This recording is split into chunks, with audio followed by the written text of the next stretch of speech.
So, meine Damen und Herren, herzlich willkommen im Goethe-Institut an diesem Montagabend.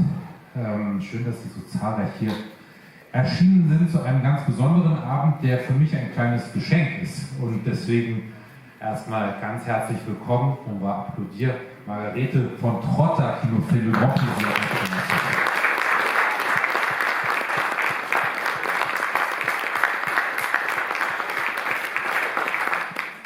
Sie haben schon gemerkt, rassurez-vous, le film sera bien en langue allemande. Vous êtes quand même dans le temple de la langue allemande en France, mais sous-titré bien évidemment en français. Donc je vais mélanger là pour vous accueillir un peu de l'allemand avec du français, mais j'ai appris jamais trop parler avant un film, donc on va juste dire quelques mots par rapport à Margarete von Trotta et puis vous laisser le film et surtout attendre voilà, la rencontre avec elle et Peter Stefan Jung, qu'on s'accueille aussi chaleureusement, écrivain, dramaturge, voilà, on peut l'applaudir.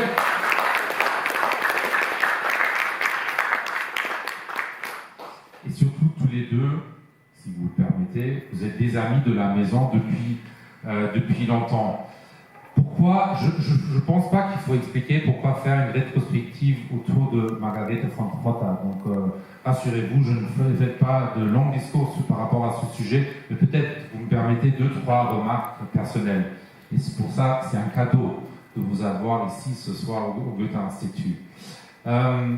Les films de Margarete von Trotta, c'est non seulement tous des figures féminines, et on l'espère tous, demain soir, ou plutôt mercredi matin, de pouvoir ajouter encore une autre personnage féminin à l'histoire. Je pense que vous comprenez à quoi on fait allusion ce soir. Mais les films de Margarete von Trotta, même si souvent c'est un regard dans l'histoire de l'Allemagne, et c'était le cas pendant des décennies, c'était toujours des commentaires sur l'état actuel de l'Allemagne et au sens un peu plus large du monde. Et c'est avec ça que j'ai grandi avec vous, chère Margarete von Trotta. En grandissant, j'ai grandi avec vos films. Das hört man gerne. Quand on a un certain âge, c'est une grande compliment.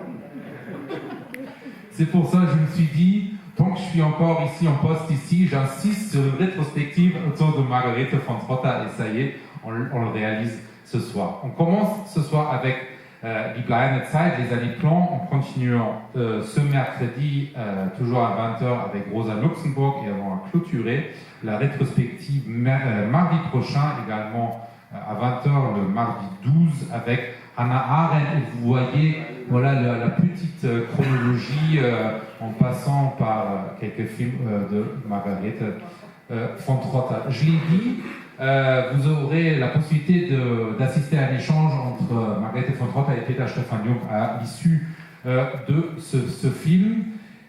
Il me reste juste à vous souhaiter très bon film et vous laisser peut-être, et vous me dites si c'est vrai, parce que Wikipédia, et j'espère que Wikipédia ne ment pas, me dit que le titre, ça je l'ignorais, c'est une citation du poète Hölderlin.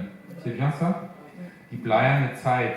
Et peut-être c'est avec ces mots en allemand, et puis en vous laissant aussi peut-être l'occasion de saluer directement le public qui vous attend impatiemment, mais en vous laissant de mon côté avec ces vers, avec ces mots de Hölderlin qui évoquent justement avec cette Bleibende Zeit la couleur grise d'un ciel couvert, et peut-être, je ne sais pas si vous le sentez comme moi, ça fait un peu allusion à ce qu'on vit aujourd'hui. C'est trüb ist's heut, es schlummern die Gänge und die Gassen und fast will mir es scheint, als es sei, als in der bleibenden Zeit. Très bon film, Margarete von Trotta. Bon. Bah oui. Je ne savais pas que je dois dire quelque chose. Parce qu'on m'a dit que c'est seulement à la fin, alors. Non, mais il a dit il faut m'inviter parce que, bien sûr, il a peur que je meure avant. Et comme ça, il a l'occasion encore de m'inviter vivante. Oui, mais à un certain âge, c'est ça, non? On n'est jamais sûr. de survivre, enfin. Maintenant, après, je serai encore en vie, après le film. Ça au moins, les 2 heures, je peux survivre. Non, je suis très, très contente, parce que ici, j'ai été souvent invitée dans le futur, déjà, je crois aussi avec les années de plomb, mais surtout avec Rosa Luxembourg, et on avait vraiment, c'était très mouvementé à cette époque encore, parce que c'était pas tout le monde qui aimait Rosa Luxembourg, et on ne prenait pas tout à fait sur tous les Allemands pourquoi il faut faire un film sur Rosa Luxembourg. Maintenant, c'est quand même, je crois, historique, et maintenant on peut supporter qu'on fait un film sur une communiste, soi-disant communiste, mais enfin, dans le temps, c'était pas encore le communisme, mais le socialisme. Donc, on va en parler de ça mercredi. Non, mercredi. Oui, voilà, mercredi. Ce soir, c'est seulement les années de plomb, et je suppose qu'il y a entre vous des personnes qui l'ont déjà vu longtemps. Et j'étais avec le film à Venise, et j'ai eu le Lion d'Or à Venise. C'était le 3e film que j'ai fait, et donc c'était pour moi comme je suis allée dans le monde avec ce film-là. Et après, on parlera de ça. Enfin, je ne veux pas faire mes compliments à moi-même, hein. Ça, c'était pas mon but. Mais je suis très contente que vous êtes venus. Et ok, on se voit après.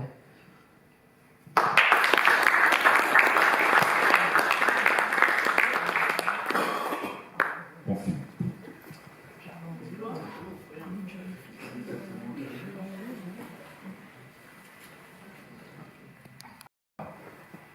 Merci de rester, ou si vous souhaitez bien, vous êtes libre de partir, mais je pense l'intéressant après ce film continue maintenant avec l'entretien entre Peter Stefaniou et Margarete von Trotta, qui vont se mettre tout de suite sur scène, et on va improviser en live, vous allez voir, et en passant, tout va bien.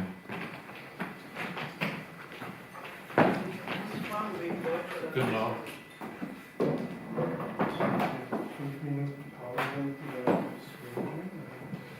N'hésitez pas à prendre une pause si vous souhaitez partir, mais prendre une petite minute pour souffler. Avant qu'on laisse tout de suite la scène à tous les deux, une question un peu eine Frage, une question. Donc on est libre, ils peuvent faire ça en français ou aussi en allemand. Faites-moi en toute transparence, pour ceux qui souhaitent, je sais qu'il y a quelques germanophones dans la salle, mais je sais qu'éventuellement vous avez aussi des cours, même s'il y a des cours excellents au Goethe Institut, il y a certains qui maîtrisent peut-être pas tout à fait encore l'allemand, qui auraient une préférence que l'entretien se fait en français. Français, très bien. Message reçu. Ihr Wunsch ist unser Befehl. Ça c'est une expression que je ne saurais pas traduire sur le coup, mais Margarete, Peter, ça sera en français. On a fait un vote. C'est la majorité. Les Français, non. Oui, mais au Goethe Institut, on a. Ceux qui parlent français ne parlent pas allemand. C'est ça, exact.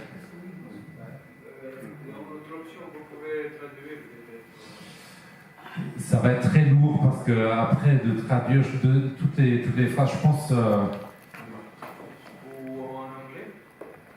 Sacrilège au Goethe Institut. Vous faites mal. Est-ce que tous les Allemands parlent très bien le français? C'est ça. Pas moi, hein. Moi je suis moitié-moitié. Bon. Mais vous êtes consterné du film? Aber sie macht nicht Applaus gemacht, oder? Non, c'est drôle, il n'y a aucune réaction. Je me dis, est-ce qu'il y a quelque chose qui s'est passé qu'on n'a pas bien compris, ou bien le langage, ou bien les sous-titres? Non? Vous avez tout compris? Ok. Bon, alors on commence. Oui. Et je commence avec quelque chose qui va peut-être te basculer tout de suite. Quand tu as eu le film a eu le Lion de Venise en 81, et juste après, quand tu étais heureuse d'avoir ce lion dans ta main, il y avait la sœur de l'actrice Rossellini qui te fait un interview, qui te met le micro et qui dit « Vous êtes la première femme d'avoir ce prix depuis Leni Riefenstahl ». Comment tu as réagi? Non, mais même elle n'a pas dit « vous êtes », elle a dit « comment vous vous sentez en tant que première femme après Leni Riefenstahl ». Et moi, bien sûr, vous voyez ça dans le film, j'étais de gauche, alors contre les nazis, etc. Et tout d'un coup, on me compare avec Leni Riefenstahl. Pour moi, c'était un choc. Je ne savais pas, je ne me rappelle plus de quoi que j'ai répondu, mais en tout cas, c'était... Mais c'est vrai, elle a eu la Coppa Mussolini, non, pendant le temps de Mussolini. Et moi, j'étais la première femme après les fascistes. Et après, voilà. Ouais. Maintenant, heureusement, il y a plusieurs femmes qui ont déjà pris le même prix. Aussi à Cannes, ces dernières années, il y avait plusieurs femmes qui ont pris la Palme d'Or. Mais dans le temps, c'était en 81, c'était vraiment une exception. Alors commençons par la genèse, comment tu as décidé, comment ça a commencé. Tu as l'habitude de cette question, j'en suis sûr, mais comment tout a commencé? Parce que c'est intéressant comment on a une idée et comment ça se développe. Peut-être vous vous rappelez un peu de la Baader-Meinhof, le gang de... Enfin, maintenant, on disait le gang de Baader-Meinhof, mais c'était là, donc la RAF, c'était la première génération des soi-disant... Enfin, moi, je ne les ai jamais appelés terroristes, mais en Allemagne, c'était les terroristes. Et ils ont été tués. Nous, on croyait qu'on les a tués, mais enfin, ils se sont tués eux-mêmes dans la prison à Stuttgart, am Main. Et ça, c'était en 1977. Et il y avait des funérailles à Stuttgart. Et Volker Schlöndorff et Alexander Kluge, ils ont fait un film documentaire à ce moment-là qui s'appelait Allemagne en automne, parce que c'était en automne quand il y avait les funérailles. Alors ils sont allés pour filmer tout ça et moi je suis allée avec eux. Un film en épisode, oui. Deutschland im Herbst, où il y avait aussi Fassbinder. Oui, il y avait plusieurs metteurs en scène à ce moment-là qui sont allés là. Mais Fassbinder n'est pas allé à Stuttgart. À Stuttgart, c'était seulement Kluge, Alexander Kluge et Volker Schlöndorff. Et moi, je les ai accompagnés. Et en ce moment-là, j'ai connu la sœur de Gudrun Ensslin. Gudrun Ensslin était une des trois qui étaient sépulcrée, comme on dit, enterrée à ce moment-là. Et elle était complètement hors de soi. Elle était vraiment complètement adolorée, mais aussi d'un coup, elle était séparée d'elle et elle ne sait pas. Elle n'a pas eu le temps de s'entendre avec elle à nouveau. Elle a plusieurs fois visité en prison, mais ils étaient toujours, comme dans le film, l'une contre l'autre. Et là, elle était complètement bouleversée. Et Volker Schlöndorff et Kluge, ils ont fait pendant 2 jours, ils ont fait des interviews avec les parents. Et donc, pendant ce temps-là, j'étais avec Christiane Ensslin, elle s'appelait, et elle m'a raconté tout avec sa vie avec sa sœur.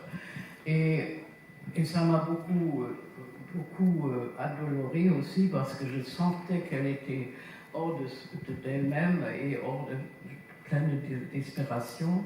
Et puis, je suis rentrée à Munich, et seulement 6 mois après, tout d'un coup, j'ai pensé, mais ça, ce serait un film où je pourrais parler de l'Allemagne de ce moment-là, mais aussi d'avant. Parce qu'ils avaient cette histoire qui est commencée parce elles ont été nées dans les 39 et 40, donc elles ont vécu la guerre en tant qu'enfants. Et après, enfin un peu comme moi, c'était la même période qu'on était au monde déjà. Et puis deux femmes, parce qu'à ce moment-là, il y avait très peu de films qui parlaient des femmes, enfin qui étaient comme des femmes comme des protagonistes et des femmes actives. Et là, c'était deux façons des femmes en Allemagne qui ont, les unes ont choisi la vie politique, mais aussi la vie des terroristes, et d'autres qui ont essayé de changer la société de ce moment en travaillant lentement et avec patience. Et donc ça m'a intéressé de pouvoir raconter la vie des femmes, mais aussi ce qui m'a intéressé, c'était ce changement de position. Au début, pour moi, c'était un peu une histoire d'Ismène et Antigone. Antigone, vous dites, non?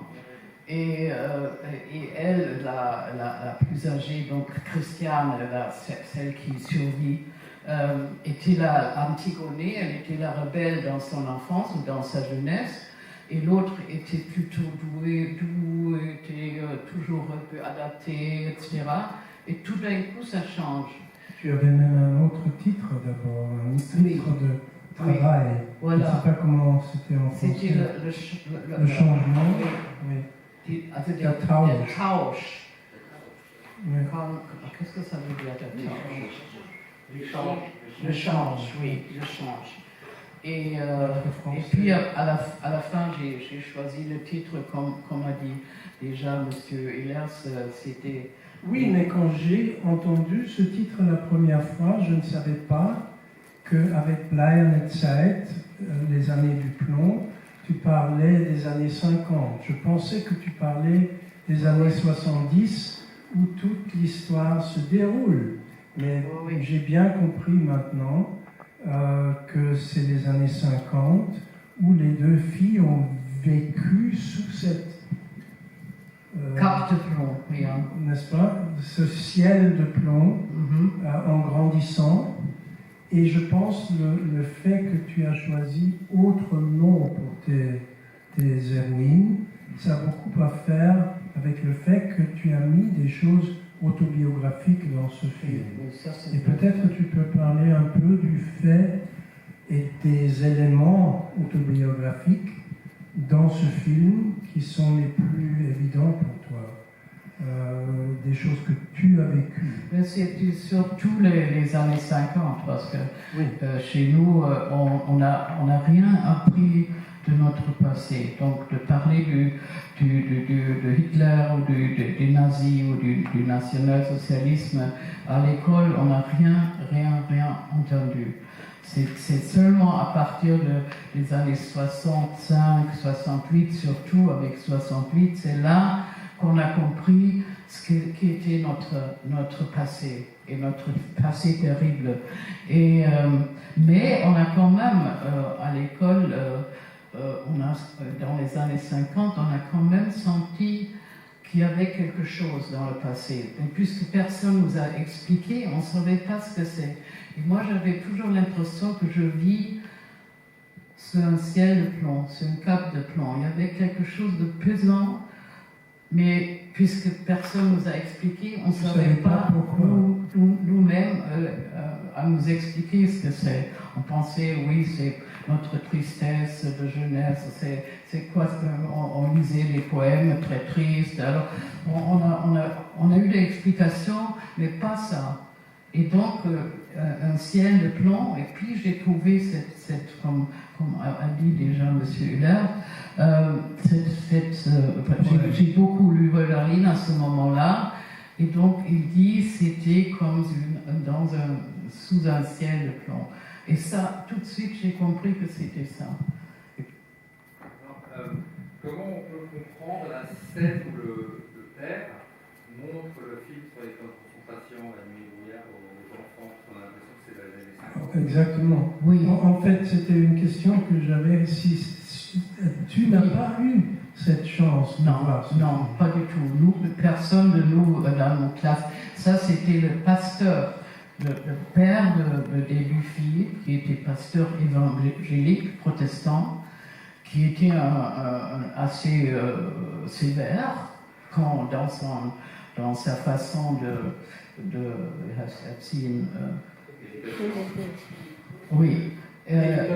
l'éducation. Il était comme ça, mais dans ce terrain, il était politiquement juste, disons. Non? Il a quand même, ses enfants avaient 14 ans, à ce moment-là, 13 ans, 14 ans, qu'il a osé de montrer à eux ce film-là. Et ça, c'est la sœur de Gudrun Ensslin qui m'a raconté ça de son père.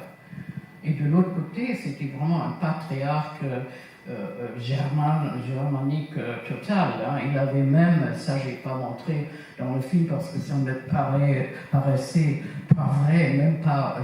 J'ai eu l'impression que les spectateurs ne me croiront pas. Il avait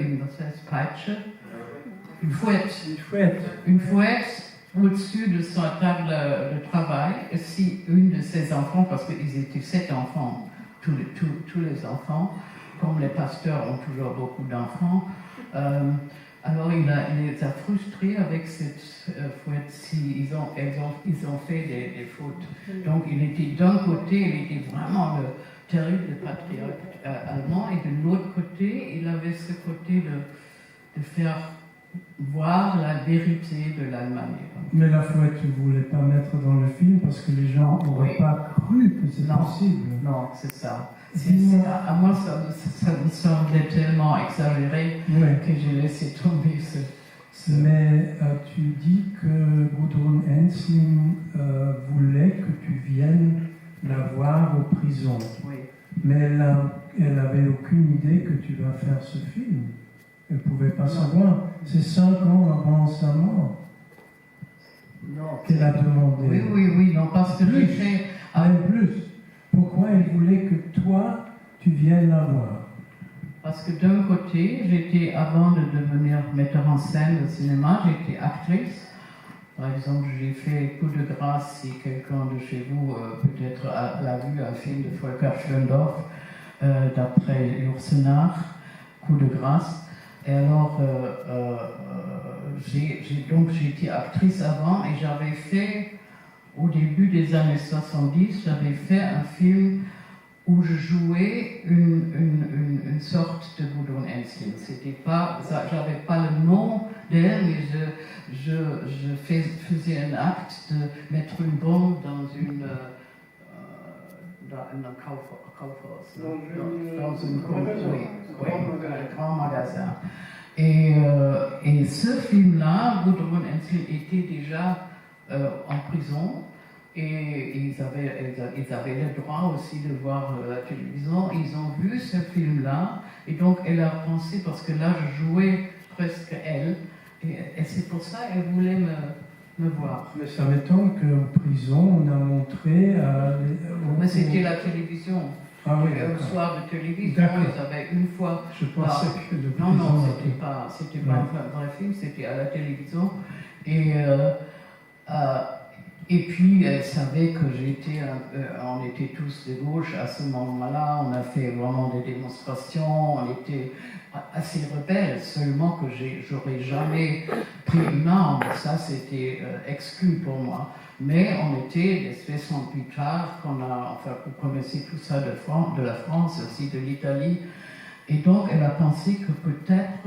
Enfin, c'est ma fantaisie maintenant, mais elle a peut-être pensé que je serais quelqu'un qui pouvait prendre sa personnalité. Non, je serais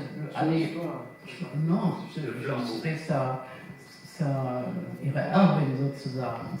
Que tu pourrais être... Voilà, puisque c'est pas... Continuer sur la bataille. Oui, elle Elle me l'a demandé à travers son avocat. Ah oui. C'est son avocat qui est venu chez moi et il m'a dit elle voudrait bien que vous la visitez dans la prison.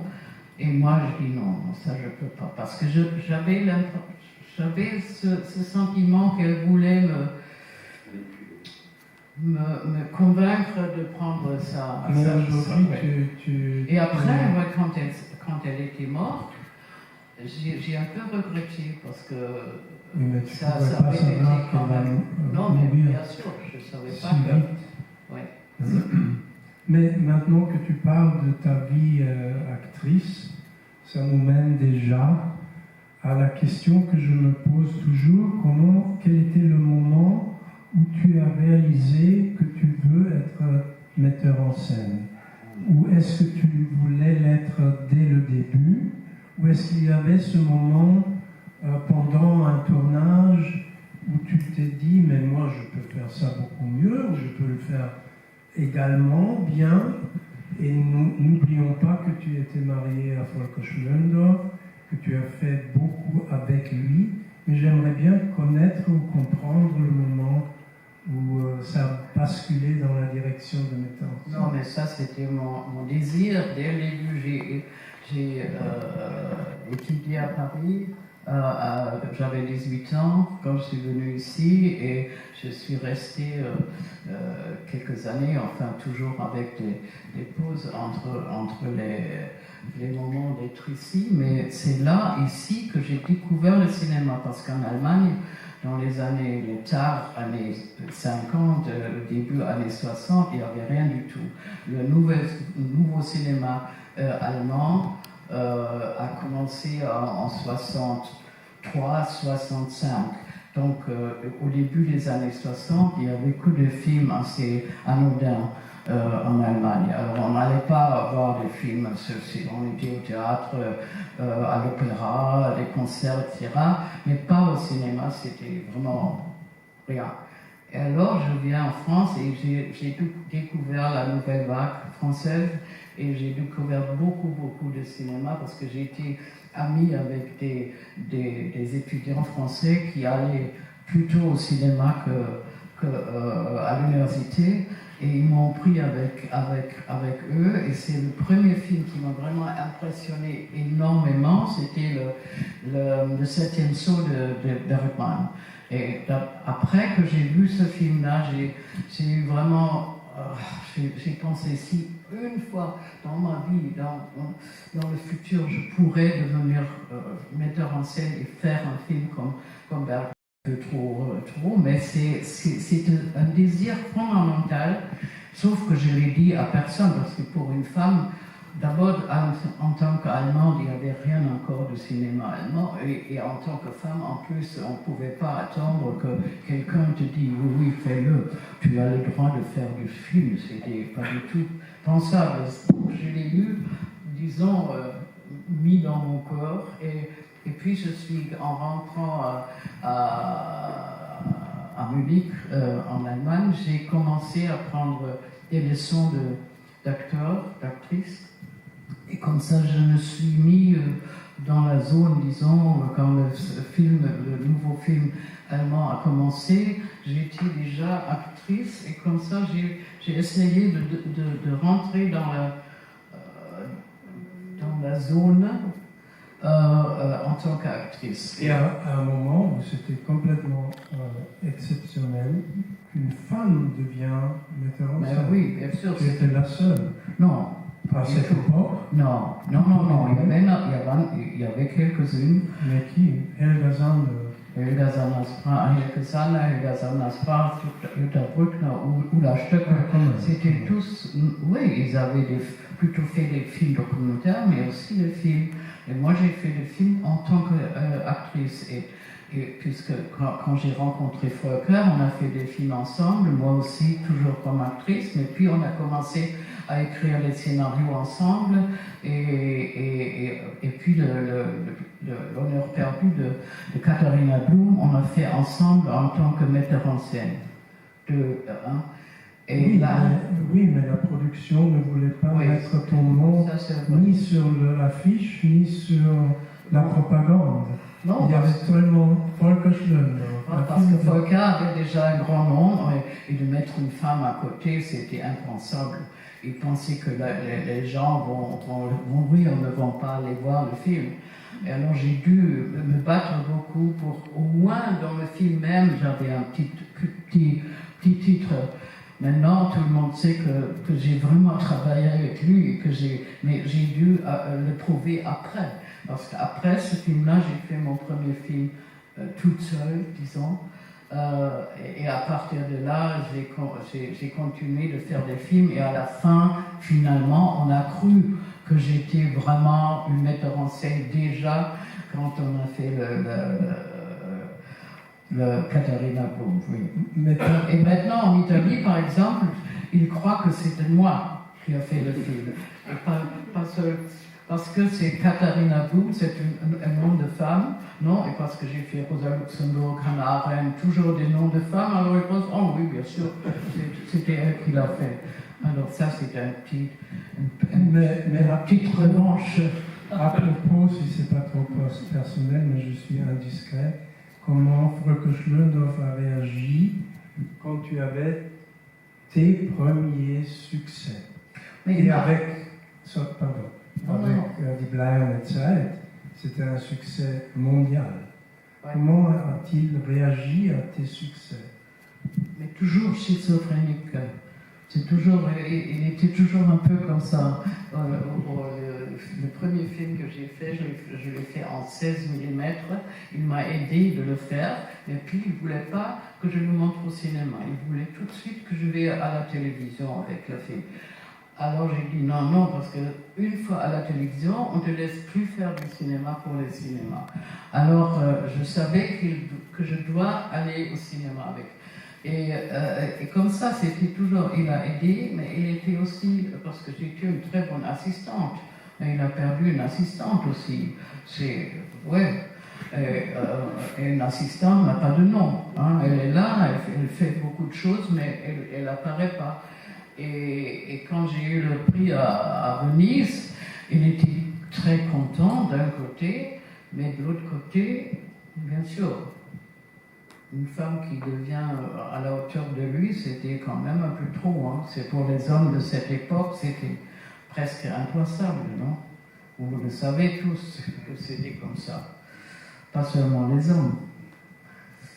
Tu as mentionné Ingmar Bergman, qui est pour toi, pour toute ta vie, un idole. Tu as fait un film documentaire sur lui, mais je trouve quand même impressionnant et important que Bergman était demandé de faire une liste des 10 films les plus importants pour lui dans sa vie de cinéaste.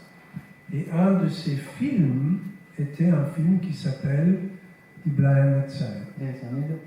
Et je trouve ça quand même extraordinaire. Et j'étais la seule femme dans sa liste. Ah oui? Oui, et la plus jeune. C'était Kurosawa, Fellini, Billy Wilder, etc. Donc vraiment des génies, quoi. Et moi, tout à la fin, c'était moi, et la seule femme et la plus jeune, oui. Et au moment que j'ai fait le film, j'étais la seule qui vivait encore. Donc, quand on m'a demandé de faire un film sur Ingmar Bergman, au début, j'ai dit non, je peux faire ça, il est trop grand pour moi, je suis à la hauteur de faire un film sur lui. Et il disait, mais tu es la seule qui peut le faire. Alors je l'ai fait. Mais c'est vrai qu'il a. Mais on était une fois dans un jury ensemble. Lui, il était président du jury, bien sûr. Et il nous a choisis. Il a choisi ses membres de jury. Il y avait par exemple Jean Moreau était aussi dans le jury. Il y avait Angelopoulos, etc. Et donc moi, et un jour. Il m'a dit, tu sais que tu m'as fait un grand bien avec ton film Les Années de plomb, parce que j'ai été dans un moment de ma vie de créateur, enfin de cinéaste, que je voulais arrêter. J'étais tellement oui, j'étais tellement triste, j'étais tellement déprimée que je voulais abandonner le cinéma. Et quand j'ai vu ton film, tu m'as donné le courage de continuer. Et qu'est-ce qu'il a fait après? Fanny et Alexandre, donc un de ses plus beaux films aussi. Non? Donc moi je pensais, oui, mais il est très gentil et il veut me faire un peu, que je me sens bien avec lui pendant notre travail comme jury. Je n'ai pas cru du tout hein, qu'il a vraiment... Et puis quand il y avait la liste, c'était 2 ou 3 ans après, à Göteborg, le festival, lui a demandé de faire une liste de 10 films, de ses films préférés qu'ils ont pu aussi montrer pendant le festival. Et tout d'un coup, il y avait mon film. Alors, il avait dit la vérité. Et ça, bien sûr, vraiment, oh là là. Margarethe, j'aimerais bien revenir un peu au film qu'on a vu ce soir. C'est difficile pour moi de comprendre comment la première génération de la RAF, de l'armée fraction armée rouge, pouvait tellement recourir à la violence. Est-ce que tu as une explication? Et une deuxième question qui se cache derrière cette question, qu'est-ce que ce film nous dit ou nous montre aujourd'hui à nos générations de jeunes? Qu'est-ce que tu penses? De jeunes, je suis plus jeune, donc je ne sais pas ce que les jeunes pensent. Aujourd'hui, peut-être ils ont une autre approche à la violence. Mais peut-être une question après l'autre. Alors, explique-nous. Non, mais ça, tu crois comment c'était possible? On ne peut pas vraiment expliquer. De tuer, pas d'être révolutionnaire, mais en contre. Non, mais c'était surtout un de la bande à Badr, c'était Badr qui était un qui voulait absolument, ils sont allés puis au Liban par exemple et chez les Palestiniens, ils ont appris comme Carlos. Oui, comme Carlos aussi, et ils ont appris de comment les bombes, etc. fonctionnent. Et non, c'était au début des années 70, il y avait ceux qui voulaient changer. Il y avait beaucoup de jeunes qui voulaient changer la société, qui ont à peine appris tout notre passé. Et ils ont vu aussi qu'il y avait assez de nazis encore qui vivaient en Allemagne et qui étaient dans des situations politiques très élevées. Et alors il y avait une révolte contre cette génération qui nous a rien dit et qui ont fait ces horreurs pendant le nazisme. Alors c'était deux mouvements, disons, ceux qui voulaient, étaient aussi de gauche, mais qui voulaient changer la société à petits pas et avec une certaine raison, et les autres qui voulaient changer la société en créant comme les communistes, enfin une révolution avec la violence. Et donc, ils sont devenus de plus en plus violents. C'était pas dès le début, mais c'était comme, oui, une fois que tu es dedans et tu es recherché par la police, alors tu deviens de plus en plus, ouais. Jetzt erst recht. Maintenant. Oui, ce sont aussi, surtout les femmes aussi, se sont séparées de leurs enfants, comme vous le dites, vous le voyez aussi dans ce film. C'était Gudrun Ensslin qui s'est séparée de son fils. Et aussi Ulrike Meinhof, qui était une très connue journaliste à ce moment-là. Elle aussi, elle a eu deux filles twins, des jumelles. Deux femmes qui encore aujourd'hui, il y a encore une de ces jumelles qui écrit vraiment d'une façon très très très dure sur sa mère. Et tous ces gens aussi, ils ont laissé tomber leur fille ou fils pour devenir révolutionnaires. Et ça, ça a changé beaucoup la société en entière. Il y avait surtout ceux qui étaient contre ces gens-là, mais il y a aussi, parce que vous savez, après la première génération, il y avait une deuxième génération qui a commencé déjà quand les autres étaient en prison, pour prouver à ceux qui étaient dans la prison qu'ils aussi étaient capables de se battre. Et puis après la deuxième, il y avait encore une troisième génération qu'on n'a jamais trouvée. Ils sont encore... quelque part. Ils sont encore quelque part, mais on ne les a jamais pu attraper. Oui. Ils sont renoncés à tuer, mais maintenant pour survivre, ils font des rapts dans les banques, etc. Comme ça, ils peuvent survivre, parce que bien sûr, ils ne peuvent pas se faire voir dans la société, mais on ne les a pas encore trouvés.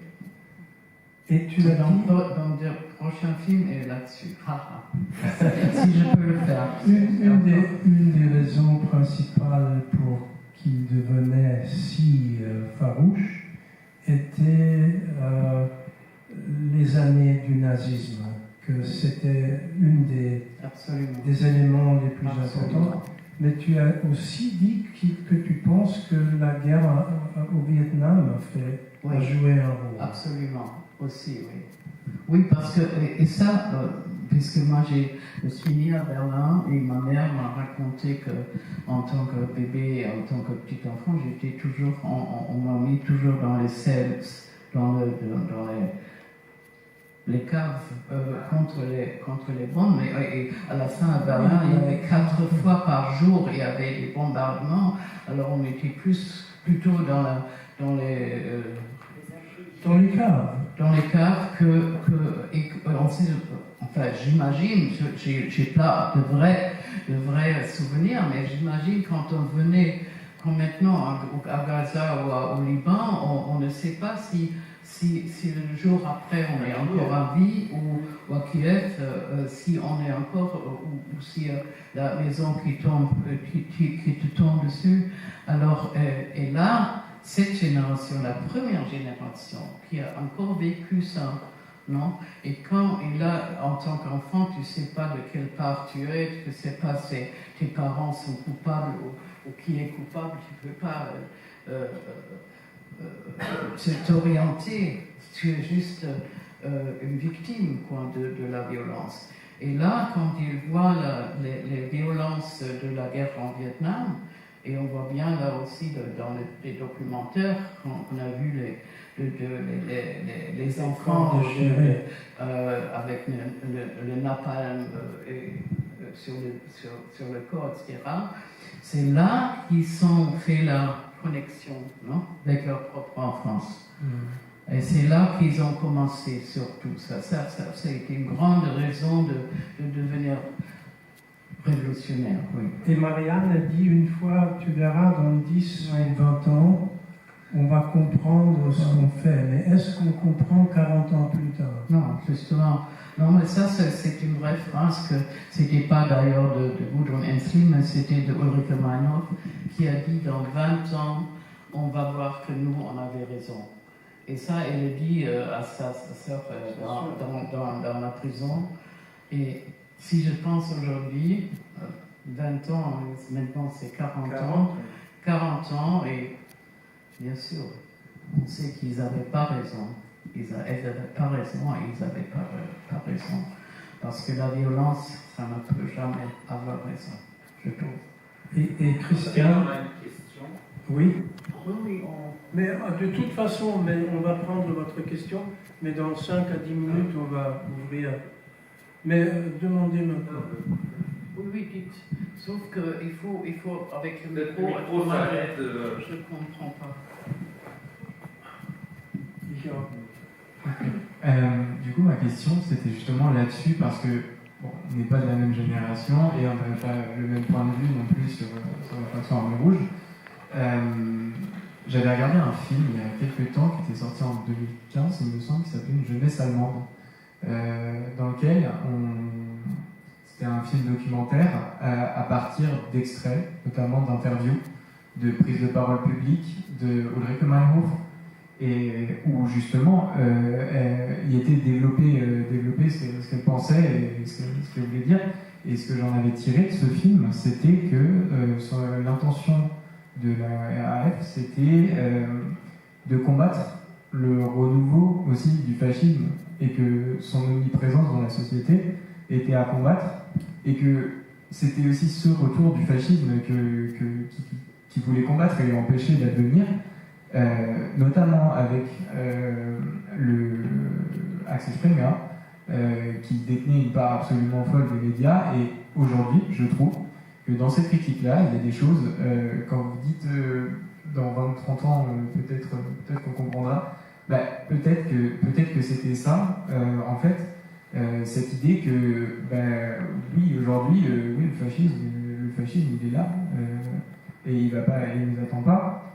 Et d'autant plus que aujourd'hui, les mouvements d'opposition sont mis en échec, notamment, j'en sais rien en vérité, mais sont mis en échec face à ce renouveau du fascisme, en partie parce que le rapport à la violence a extrêmement changé et qu'aujourd'hui, dans les mouvements militants de jeunes, il y a très peu de gens en fait qui vont être violents et que très peu de gens vont aller a fortiori se battre contre la police et a fortiori prendre les armes et poser des bombes. Enfin, je sais pas, ça c'est mon point de vue, mais je sais pas ce que vous en pensez. Mais... Peut-être quelqu'un peut expliquer. On n'a pas très bien compris, ni lui ni moi. Moi, je n'avoue pas. Je n'avoue pas que j'ai pas bien compris. Non, mais c'était pas parce qu'on ne comprend pas le français, mais parce que c'était la qualité du microphone n'était pas. Vous pouvez le répéter. Nicolas, tu as compris? Enfin, je crois c'était plus. Non, mais dites une phrase à laquelle je peux répondre. Moi, je comprends. Le rapport de la. Il demande si elle n'a pas eu raison, Ulrike Mann, de dire on verra qu'on a eu raison d'avoir la position que. Mais eux, la question était sur la violence, d'utiliser la violence ou pas. C'est pas la raison de l'engagement. C'est ça. Sans violence, ça ne marche pas. Gentiment, rien ne marche. Bon, on va faire encore 5 minutes et après on... Non, mais la violence, oui, c'est à nouveau, c'est une grande discussion. Hein. S'il faut aller vers la violence pour changer les choses. Mais, moi, je suis plus, peut-être parce que je suis vieille, je serai plus du côté de la violence, surtout si on laisse tomber les enfants pour devenir révolutionnaire. Je trouve ça, on peut pas le faire.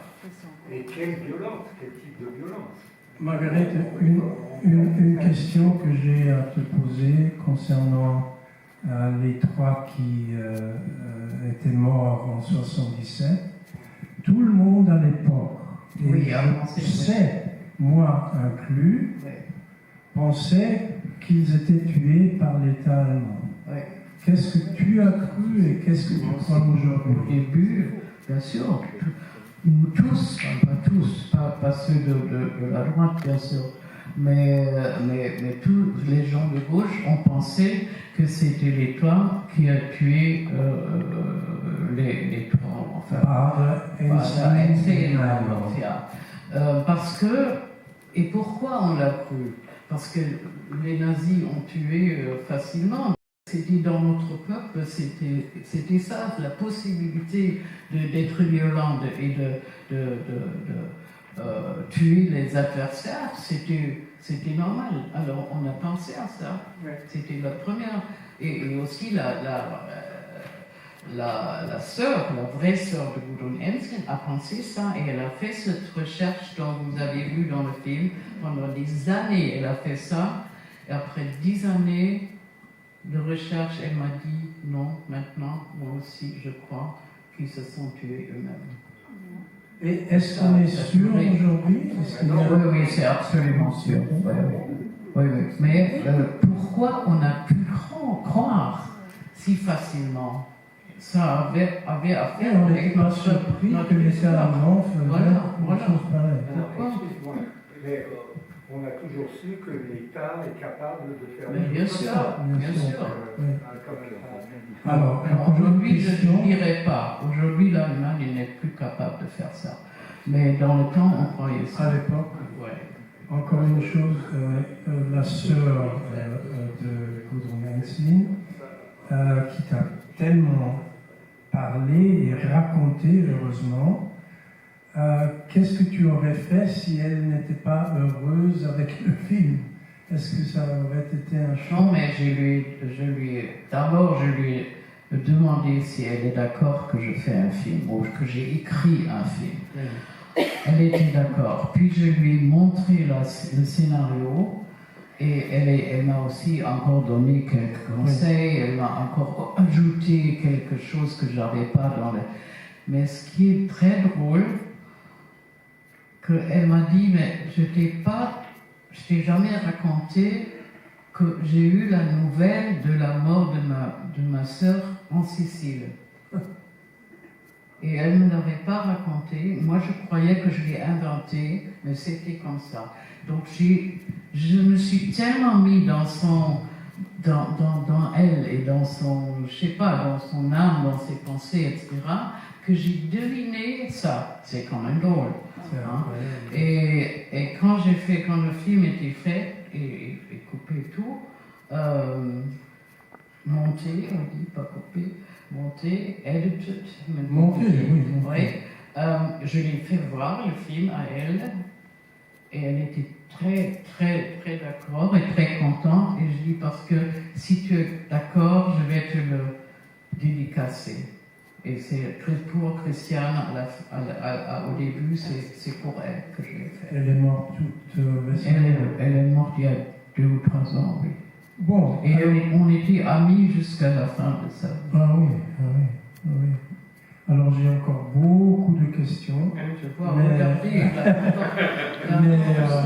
Mais on va ouvrir à l'audience. Oui. Excuse-moi, parce que Monsieur je n'ai Pierre. vraiment pas très bien compris. Après, on va... Oui, mais grâce à Pierre, on a appris. Non, voilà, j'ai une question. Enfin, une question, je sais Peut-être pas. à lui. Quoi À lui Non, question à toi. C'est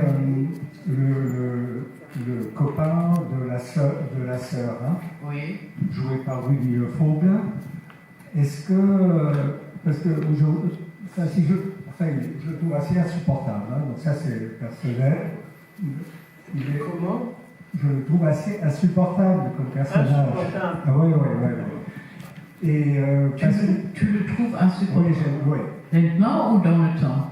Là, Dans le film? Non, dans la film. vie. Ah non, dans le film. Pas Rudy de Faux. Heureusement, il n'est pas au regard ce personnage. soir. On l'a Moi, il est invité- Moi, je on l'a invité de venir ce soir. Heureusement, il n'est pas là. Le mari. Le Rudiger. Non, mais je parle pas je ne trouve pas insupportable l'acteur, je trouve le personnage. Tu le trouves insupportable? Oui, pour moi, oui, parce que déjà, il est continuellement dans le reproche, il est larmoyant, il se plaint tout le temps de tout ce qu'elle fait, et il lui fout une baffe, hein, il lui donne une gifle. Ce qui montre qu'à l'époque, c'était assez normal, hein, il est énervé, il lui donne une gifle comme ça, et puis c'est tout. Non, parce qu'il était contre la violence. Il était de gauche, mais il était contre cette façon Voilà, de et vivre donc- la violence. Oui, il était contre. Et puisqu'elle, de plus en plus, elle s'occupe de sa sœur et elle le laisse tomber vraiment, elle ne regarde même plus, alors bien sûr, il a aussi raison de sa part. Oui, mais c'est la manière de le montrer, c'est-à-dire c'est l'image qu'il donne là au cinéma qui m'irrite. Enfin, là, c'est personnel, hein, parce que je pense que si il s'en va ou il accepte, hein, c'est ça. Mais c'est-à-dire qu'il est contre la violence, mais il la bat, il lui donne un coup, il lui donne une gifle. Oui, oui, bien sûr, parce qu'il veut la sauver. Il voit bien qu'elle va dans la solitude absolue et qu'elle ne fait plus son travail à elle et qu'elle est complètement... oui, elle est perdue d'une certaine façon. Non, elle vit plus sa vie à elle, mais elle veut seulement prouver que sa sœur a été assassinée. Donc il veut, d'une certaine manière, il veut la sauver. Hein. Et donc c'est pas antipathique, je trouve. Il y a une fille aussi. Oui, Il fait la cuisine. Il fait la cuisine. oui, oui, oui. Oui, enfin, ça montre le rapport. Mais oui, il fait la cuisine, c'est quand même exceptionnel pour un homme de cette époque-là. Vous faites la cuisine, vous? Ah, voilà, c'est quelqu'un qui remarque ça, c'est formidable. C'est ironique qu'il couple. Ah, je cours. Attends. Ah, c'est du sport.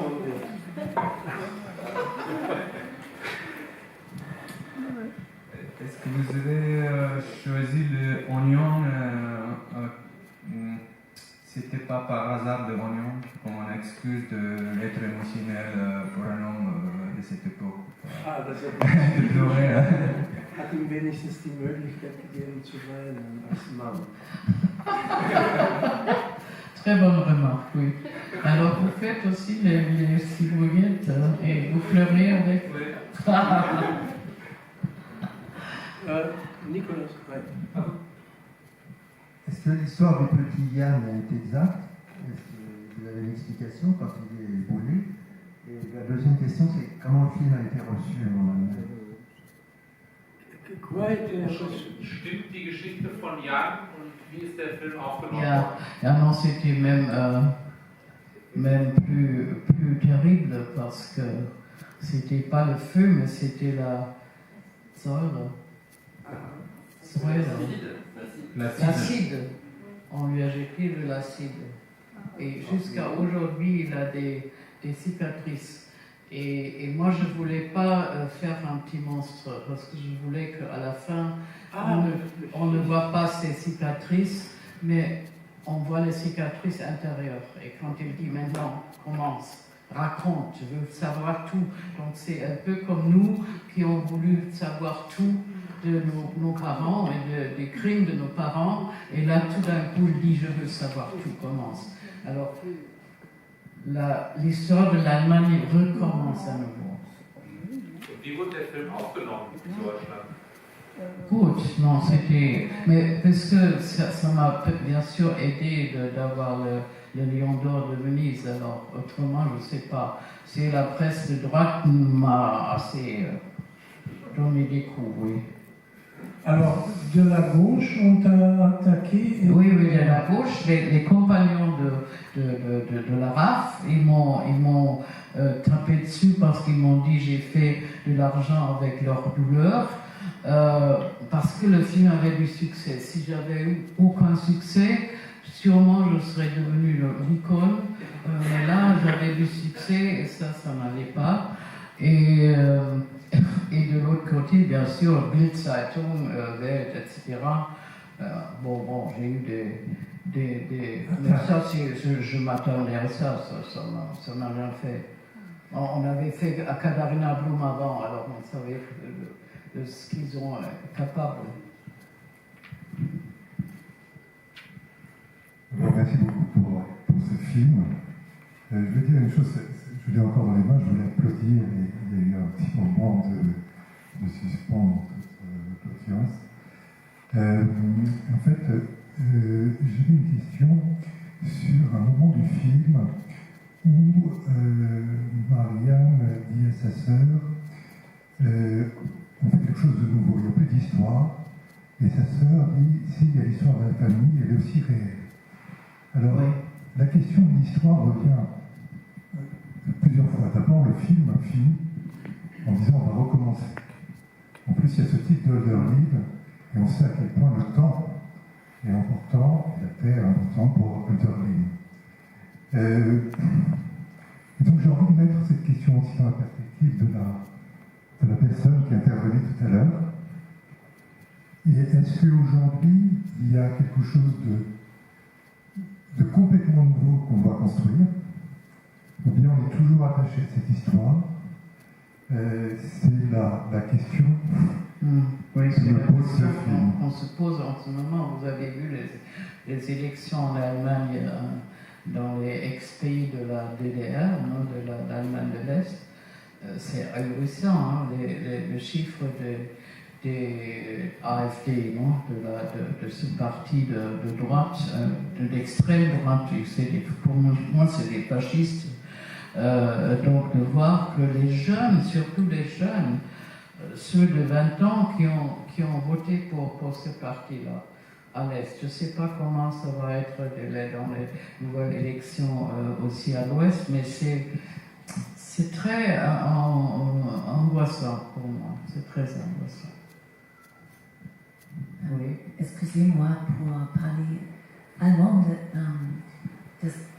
Vielen Dank für den Film, für den wunderbaren Film. Es gibt jetzt diesen lustigen Zufall, dass ich mit meiner Klasse aus Stuttgart. Sie müssen ins Dings reinsprechen. So. Okay, Entschuldigung. Das ist ein lustiger Zufall. Ich bin mit meiner Klasse aus Stuttgart hier angereist und Felix Enslin, also Jan, aber Felix Enslin war tatsächlich bis vor kurzem auch ein Kollege von mir gewesen. Und es ist gar keine Frage, die ich stellen möchte, einfach nur, es ist sehr bewegend, sehr berührend, plötzlich diese Schleife zu haben in der Wirklichkeit, also in der Wirklichkeit des Films hin zu unserer Wirklichkeit in Stuttgart. Und vielleicht nur als das Ende dieser Schleife Stammheim, das Gefängnis ist vor kurzem abgerissen worden, das Gebäude, weil es anscheinend nicht mehr gebraucht wird. Ja, das ist ja für Sie gebaut worden, sozusagen, für diesen Prozess. Ja. Und, ja, aber was ich noch sagen, ce que je voulais encore ajouter, c'est peut-être vous avez remarqué le documentaire que montre le père aux jeunes enfants. C'était le film de Nuit et brouillard de René, non? Vous connaissez Nuit et brouillard de René, et ça c'est un extrait de ce film-là. Oui. Et c'était le producteur du film français, Anatole Dauman, il m'a donné, par cadeau, il m'a donné cet extrait de film pour que je puisse l'utiliser pour mon film. C'est un peu long, je trouve, l'extrait.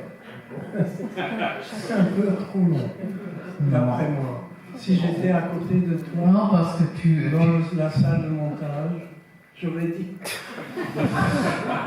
13 secondes de moins. Non, mais parce que maintenant, on connaît tellement de films sur cette époque-là et sur les horreurs. On connaît tout. Mais là, quand j'ai fait le film en 81, c'était pas encore tellement connu. Hein? Oui, c'était vraiment. Et moi, je trouve ce film génial de René, c'est tellement fort. Et aussi avec la musique, qui a fait la musique, c'est tellement fort. Oui. Et cette réaction des deux sœurs qui ne peuvent pas rester, qui s'enfuient. Et qui sont les seuls qui quittent la salle, je pense. Enfin, les autres, tu ne les sais pas, peut-être. Oui, mais c'est bien pour c'est très bien. C'est bien pour l'histoire, oui, c'est plus dramatique. Oui, bien sûr. Une question qui est importante, je trouve. C'est le premier film.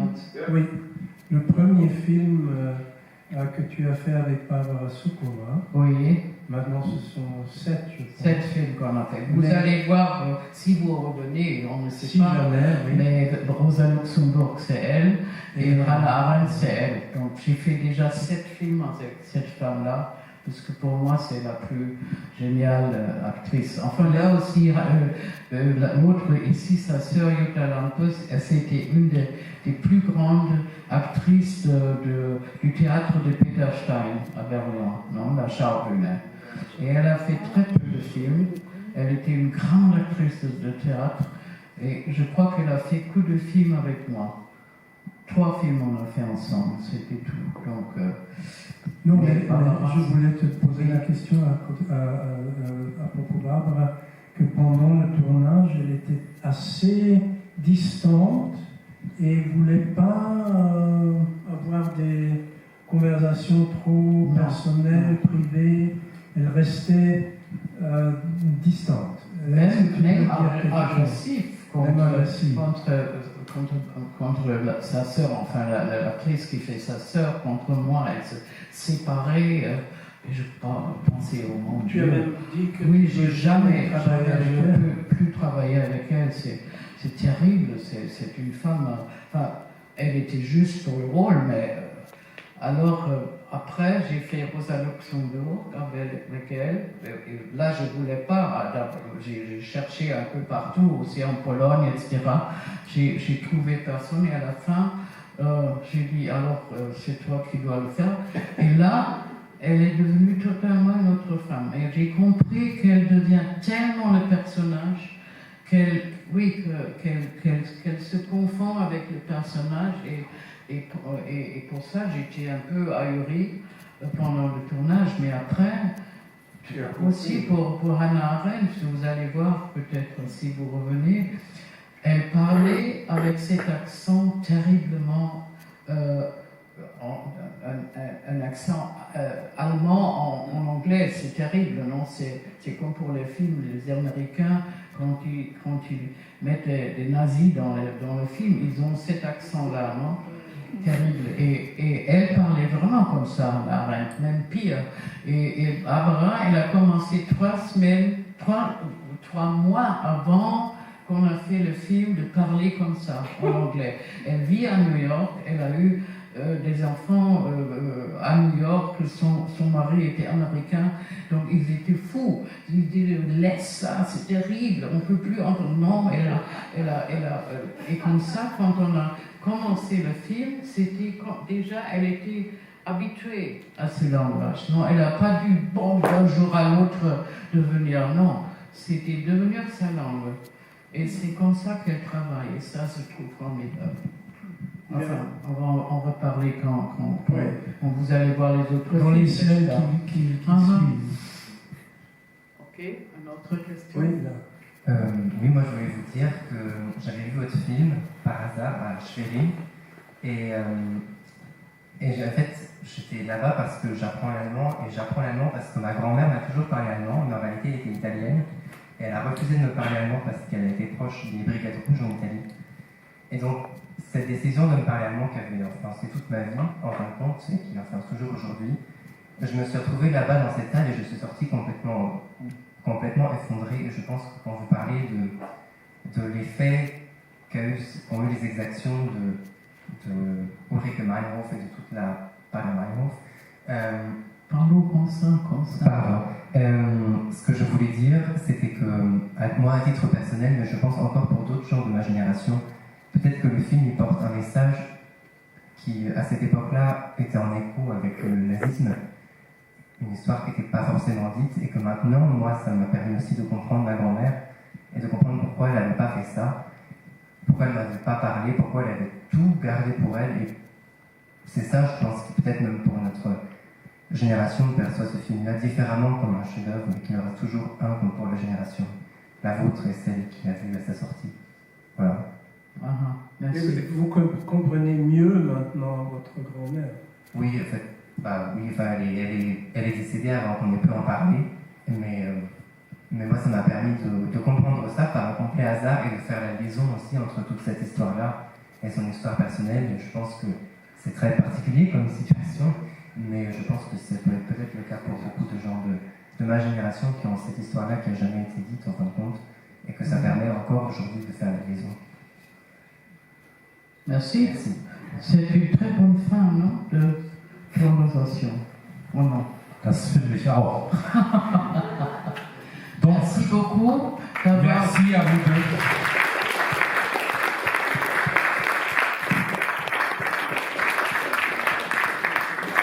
Vous êtes très patient, et je me remercie pour ça aussi. Et toi Merci, aussi. Bon retour. Merci. Et ça continue parce qu'on aura le plaisir mercredi à 20h pour Rosa Luxembourg et mardi prochain toujours à 20h pour Hannah Arendt. Donc si vous êtes libre et si vous avez envie de revenir, Es war ein Plaisir de voir Peter Stefaniuk et Margrethe von Trott toujours en échange. Schönen Abend und bis bald.